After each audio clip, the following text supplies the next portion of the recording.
Battery চালিত রিক্সা নিয়ে মধ্যবিত্তের একটা অহেতুক্কুর করে নিয়ে আসছে।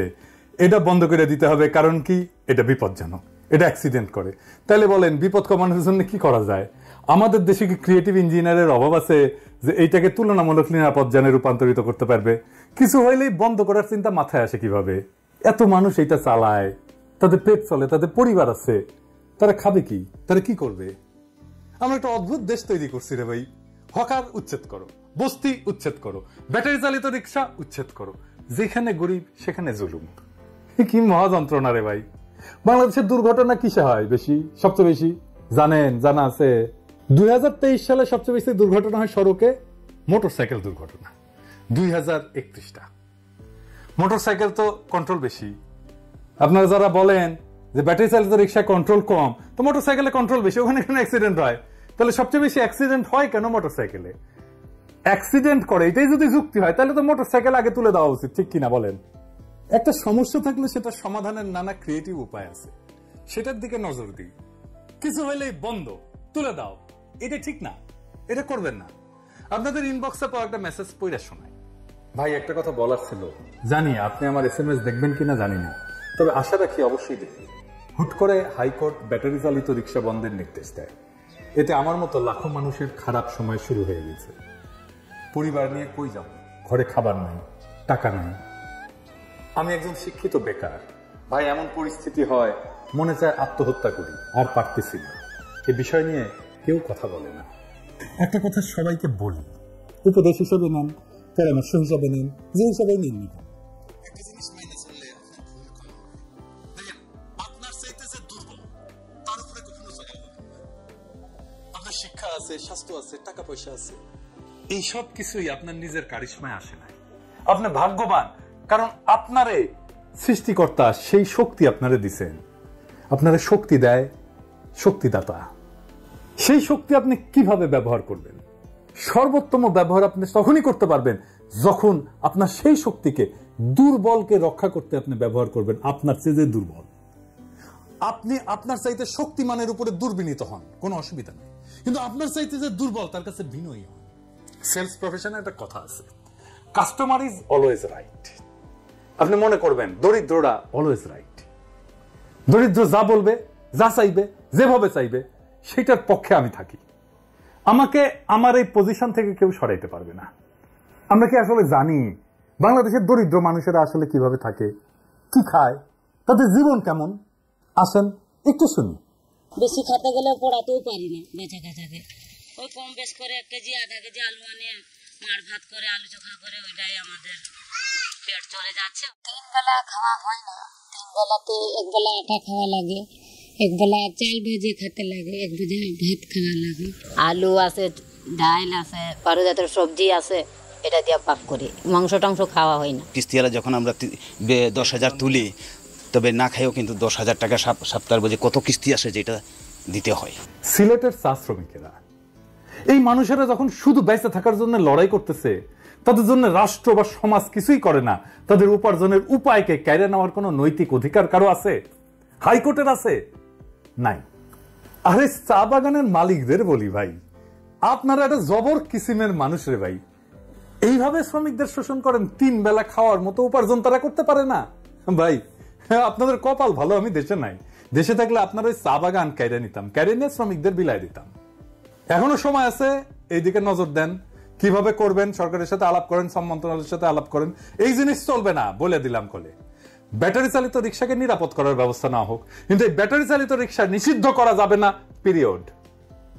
এবার আসেন আমরা একটা দারুণ আইডিয়া নিয়ে কথা বলি। বিপ্লবকে কিভাবে আমরা সারা দুনিয়াতে ছড়াই দিতে পারবো, বাংলাদেশকে কিভাবে একটা রিব্র্যান্ডিং করতে পারবো এই বিপ্লবের ওসিলায়। আসেন সেটা নিয়ে কথা বলি। সরকারের প্রত্যেক মন্ত্রণালয় তার কাজের মধ্যে দিয়ে জুলাই অগাস্ট বিপ্লবের চেতনাকে অনন্য উচ্চতায় নিয়ে যেতে পারে। প্রত্যেকটা মন্ত্রণালয় না মূর্তি বানায় না, টাকা খরচা করে দিবস পালন করে না, বরং ওই মন্ত্রণালয়ের একটা গভীর এবং জটিল সমস্যাকে সৃজনশীল ভাবে সমাধানের মাধ্যমে। শুধু তাই না, বিপ্লবের এই বার্তাকে সারা দুনিয়া পৌঁছায় দেওয়া যায়। এমনকি আমরা দুনিয়ার একটা সমস্যা পুরোপুরি সমাধান করে দিতে পারি, জ্বলন্ত সমস্যাকে একেবারে সমাধান করে দিতে পারবো এক কর্মসূচিতে, অনেক সমাধান। এখন আমার ক্ষুদ্র ভ্রাতা আর ভগিনীরা কবে দাদার মাথা মুথা খারাপ হয়ে গেছে, বাংলাদেশ থেকে দুনিয়ার সমস্যার সমাধান হবে, একটা সমস্যা পুরোপুরি সমাধান, এটা কি ছেলে খেলা বললেই এলো? তাহলে আসেন দেখি। আমি আজকে দেখামু একটা পরিকল্পনা স্বাস্থ্য মন্ত্রণালয় নিয়ে। যথেষ্ট সময় আছে এই পরিকল্পনা বাস্তবায়ন করার জন্য। আমাদের টাকাও খরচা হবে না, বরং আমরা টাকা পাবো। শুধু টাকা পাওয়া না, আমরা সারা দুনিয়ায় একটা পজিটিভ ব্র্যান্ডিং করতে পারবো বাংলাদেশের এবং বিপ্লবের। কিভাবে আসেন সেটা দেখি। বিশ্ব স্বাস্থ্য সংস্থা বলে আমাদের সারা বছর 8 লক্ষ ইউনিট রক্তের দরকার হয়, এবং তারা বলে যে গুড প্র্যাকটিস হচ্ছে যে 70% রক্ত যেটা দরকার সেটা আত্মীয় স্বজনদের মধ্যে থেকে নেওয়াটা ভালো। এটা পরামর্শ দেয় বিশ্ব স্বাস্থ্য সংস্থা।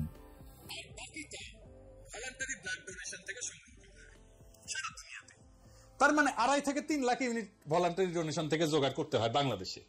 মেডিকেল ছাত্রদের সংগঠন আছে সন্ধানী, এই কাজটা করে।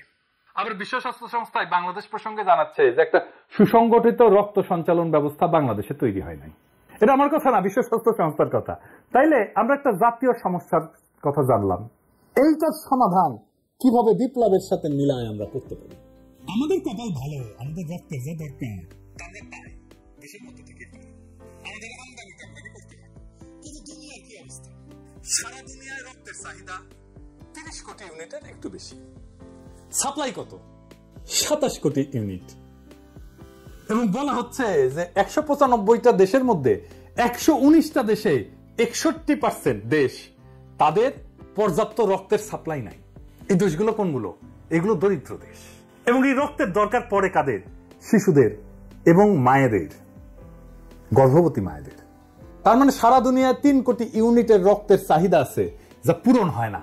লাগে কাদের? আমরা দেখলাম যে এটা দারিদ্র পীড়িত শিশুদের, গর্ভবতী মায়েদের মারা যায় তারা ধুকে ধুকে রক্তের অভাবে। আমরা এই সমস্যার পুরো সমাধান করে দিতে পারবো। কিভাবে আসেন দেখি। আমরা আগামী 16 জুলাই বেলা 3টা, যেই মুহূর্তে আবু সাইদ শহীদ হয়েছিল সেই মুহূর্ত থেকে 5ই আগস্ট বেলা 11টা পর্যন্ত যখন হাসিনা পলাইলো সেই মুহূর্ত পর্যন্ত সারা দেশে রক্তদান কর্মসূচি চালাবো। নাম হবে বিপ্লবের রক্তরাঙা উপহার। রক্তের ব্যাগে থাকবে আবু সাইদের প্রসারিত 2 হাতের ছবি, আর 2 ভাষায় লেখা থাকবে বিপ্লবের সংক্ষিপ্ত ইতিহাস ওই রক্তের ব্যাগে। একটা বাংলা আর একটা ফ্রেঞ্চ। আমার সৌজন্যে বাংলাদেশের শুধু তরুণের সংখ্যা 4.5 কোটি। আমরা কম করে হইলো 3 কোটি ইউনিট রক্ত সংগ্রহ করতে পারবো। তরুণরাই তো শুধু দেবে না, তার চেয়ে বেশি বয়সীরাও দেবে। সবাই উৎসব করে রক্ত দিতে যাবে। রক্ত দিয়ে সে নিজেকে কানেক্ট করবে 24-এর বীর যোদ্ধার শহীদদের সাথে। সে মনে করবে সে নিজেকে মহাজীবনের সাথে যুক্ত করছে। সেই মহাজীবন, যে মহাজীবন আমাদেরকে মুক্তি দিচ্ছে, যে মহাজীবন বিপ্লবের মাঠে, বিপ্লবের রাজপথে বীরের মতো লড়াই করছে, জীবন দিছে, আহত হয়েছে। একটা জাতীয় পুনর্জাগরণ হবে প্রত্যেক বছরে ঠিক বিপ্লবের সময়গুলোতে। এমনিতেই নানা অনুষ্ঠান কর্মসূচি হবে এই সময়টা জুড়ে। স্বাস্থ্য মন্ত্রণালয়ের এই কাজটা একটা সম্পূর্ণ ভিন্ন মাত্রা দেবে এই সময়টাকে। আমরা বিশ্ব স্বাস্থ্য সংস্থাকে বলবো আমাদের টেকনিক্যাল অ্যাসিস্ট্যান্স দাও। আমরা বলবো আমরা রক্ত সংগ্রহ করে দিচ্ছি, সংরক্ষণ করার ব্যবস্থা করে দাও, ক্রায়োপ্রিজার্ভেশন করার ব্যবস্থা করে দাও। এত লার্জ অ্যামাউন্ট রক্ত ক্রায়োপ্রিজার্ভেশনের জন্য অনেক লজিস্টিক্স লাগবে। বিশ্ব স্বাস্থ্য সংস্থা আগায় আসবে আগ্রহ ভরে এই কাজটা করে দেওয়ার জন্য, কারণ সারা দুনিয়ার সমস্যার সমাধান হয়ে যাবে। রক্তের এক্সপোর্টের রেগুলেশন আছে অনেক, আমরা বিশ্ব স্বাস্থ্য সংস্থাকে কাজে লাগাই এই রেগুলেশন গুলো আমরা ইমপ্লিমেন্ট করতে পারবো। আমরা টাইম পেলাম অনেক এই সব কিছু করার জন্য। আমাদের তরুণদের একটা চেক আপ হয়ে যাবে, কারণ রক্ত দেওয়ার আগে একটা চেক আপ করতে হয় ম্যান্ডেটরি। কি কি? HIV, সিফিলিস, হেপাটাইটিস সি আর বি এই টেস্ট হবে। বিশাল একটা স্ক্রিনিং হয়ে যাবে সবার মুফতে। অবশ্য ছাত্রলীগের খাস্তাগুলো ধরা পাবে।